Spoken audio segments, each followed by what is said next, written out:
Hello friends, welcome to the student point. आज का हमारा टॉपिक है small sample test. Small sample test किसको कहते हैं? जिसमें पॉपुलेशन का सैम्पल साइज़ हम लेस देन 30 सैम्पल्स लेंगे तो उसको हम बोलेंगे स्मॉल सैम्पल टेस्ट। अब इसको चेकआउट करने के लिए हमने 3 स्मॉल सैम्पल टेस्ट के 3 पार्ट्स में डिवाइड करते हैं, यानी कि 3 प्रकार के मेथड्स होते हैं। इनमें जो भी प्रेफर होएगा क्वेश्चन के हिसाब से हम वो पुट करेंगे। तो आज हम करने वाले हैं टी टेस्ट। वैसे इसके 3 हैं, टी टेस्ट, फिशर टेस्ट और एफ टेस्ट। आज हम करने वाले हैं टी टेस्ट। टी टेस्ट होता क्या है और इसको टी टेस्ट क्यों कहा जाता है? टी टेस्ट क्या एक स्मॉल सैम्पल टेस्ट है। स्मॉल सैम्पल टेस्ट, और इसको डेवलप किया था विलियम गोसेट ने 1908 में। उसने अपनी बुक में पब्लिश करवाया था इसको, जिसका नाम था स्टूडेंट, इसलिए इसको स्टूडेंट टी टेस्ट भी कहते हैं। उनके हिसाब से टी इज इक्वल टू क्या होना चाहिए? The deviation from population parameter divide by standard error of the sample statistic. अब इसके लिए हमको टी कंप्यूट करना ज़रूरी होता है। अब टी हम कैसे कैसे कंप्यूट कर सकते हैं, उसके भी अलग से 4 मेथड हैं। The first is test of hypothesis about the population.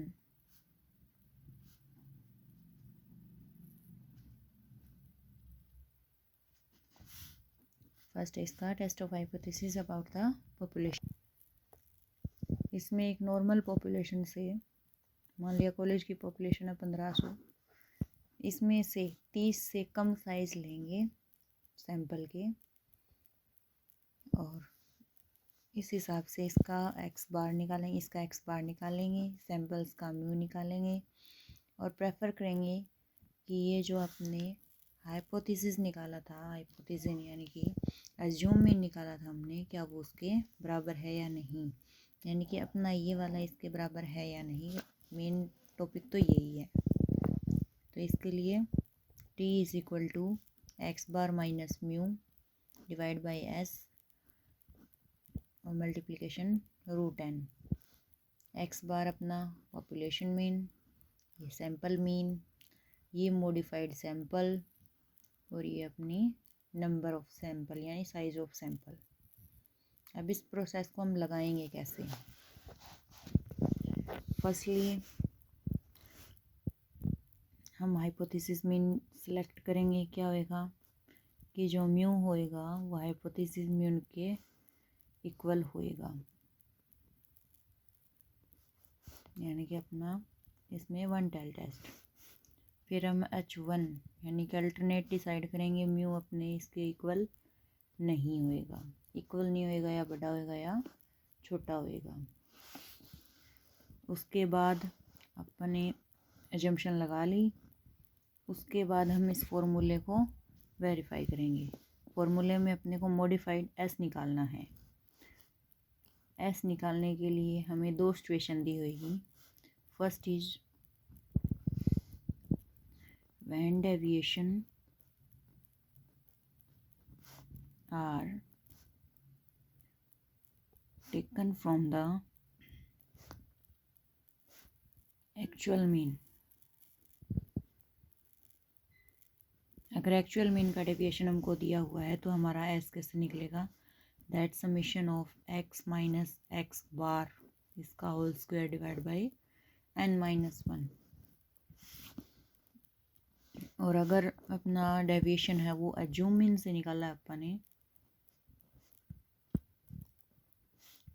तो अपना फॉर्मूला होएगा summation of D square minus D bar का square into n divide by n minus 1। इस फॉर्मूले से हम t की वैल्यू निकालेंगे, और फिर उस वैल्यू को हम ये चेक करेंगे। इसमें एक चीज़ हो रहा है, डिग्री ऑफ फ्रीडम।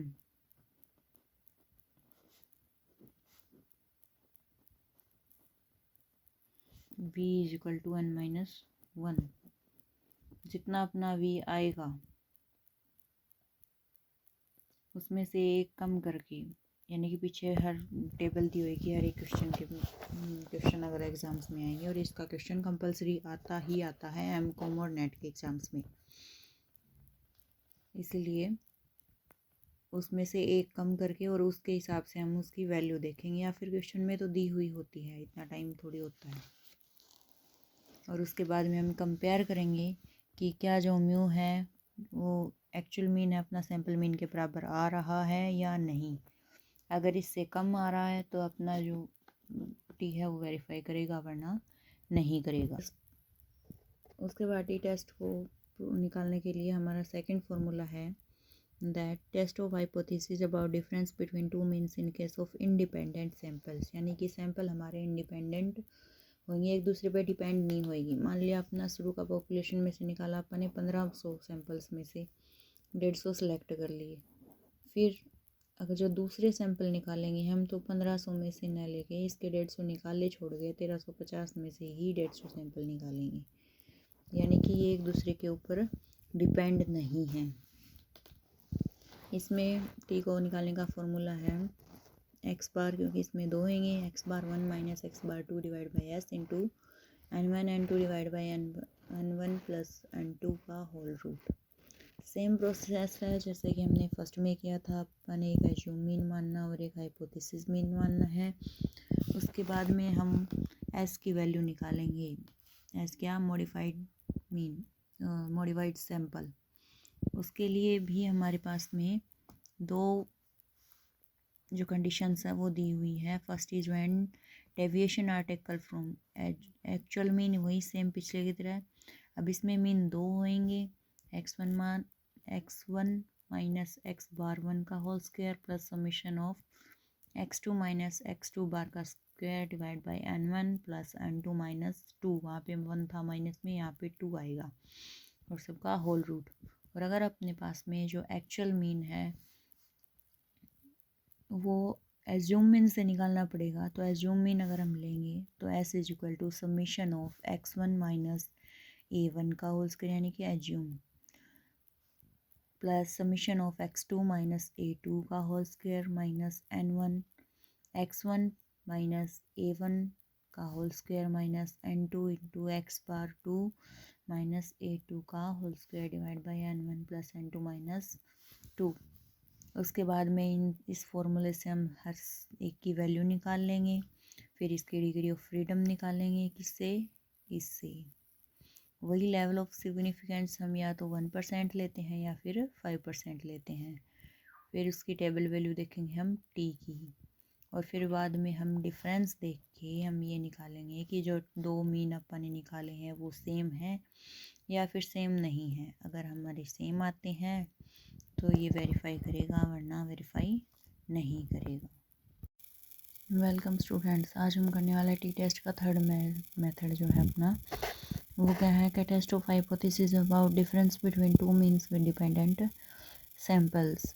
ये डिपेंडेंट यानी कि इनका सेम सैंपल होएगा और सिचुएशन चेंज होएगी और सैंपल सेम होएगा। इसमें टी निकालने का फॉर्मूला है D bar divide by S in dot root of N. D क्या है? मीन ऑफ डिफरेंस, और बाकी तो आपको पता ही है, स्टैंडर्ड डेविएशन ऑफ डिफरेंस हो गया एस, और एन हो गया अपना साइज ऑफ सैंपल। इसकी क्या प्रोसेस होएगी? सबसे पहले हम नल हाइपोथेसिस और अल्टरनेट हाइपोथेसिस सेलेक्ट करेंगे, उसके बाद में इनका डिफरेंस चेक करेंगे तो डी निकालेंगे। डी कैसे निकलेगा कि फर्स्ट माइनस 2 या फिर 2 माइनस फर्स्ट, प्लस माइनस का कोई चक्कर नहीं है इसमें। फिर इसके बाद में मीन ऑफ डिफरेंस निकालेंगे यानी कि D bar summation of D divide by N. उसके बाद में स्टैंडर्ड डेविएशन ऑफ डिफरेंस की यानी कि एस निकालेंगे, that is summation of D square minus D bar square into N divide by N minus 1 का होल रूट। इन सब की वैल्यू हमको इस फॉर्मूले से मिल जाएगी। उसके बाद में हम डिग्री ऑफ फ्रीडम निकालेंगे, that is N minus 1। Then हम लेवल ऑफ सिग्निफिकेंस चेक करेंगे, जो कि या तो 1% होता है या फिर 5% लेना होता है, जो कि अपने को क्वेश्चन में दिया हुआ होता है। फिर टेबल वैल्यू हम निकालेंगे टी की। लास्ट में हम डिसीजन बताएंगे अपना कि कौन सा, अगर दोनों सेम हुए तो इक्वल है, वरना इक्वल नहीं। उसके बाद आता है अपना फोर्थ, यानी कि test of hypothesis about coefficient और कोरिलेशन। कोरिलेशन और कोफिशिएंट का हमको रिलेशन बताना है। इसमें टी की वैल्यू क्या होगी, R divide by 1 minus R square into root n minus 2, where R क्या होगा अपना सैम्पल कोरिलेशन कोफिशिएंट और एन क्या आएगा size of the sample. Same procedure follow as 1 और उससे हम निकाल लेंगे कि जो test of population correlation coefficient है वो सेम है या फिर सेम नहीं है। सेम है तो अपने का वेरीफाई करता है, वरना था वेरीफाई नहीं करता। Thank you students. और जिसने भी चैनल सब्सक्राइब नहीं किया है please please please channel subscribe कर लीजिए, लाइक कीजिए, शेयर कीजिए।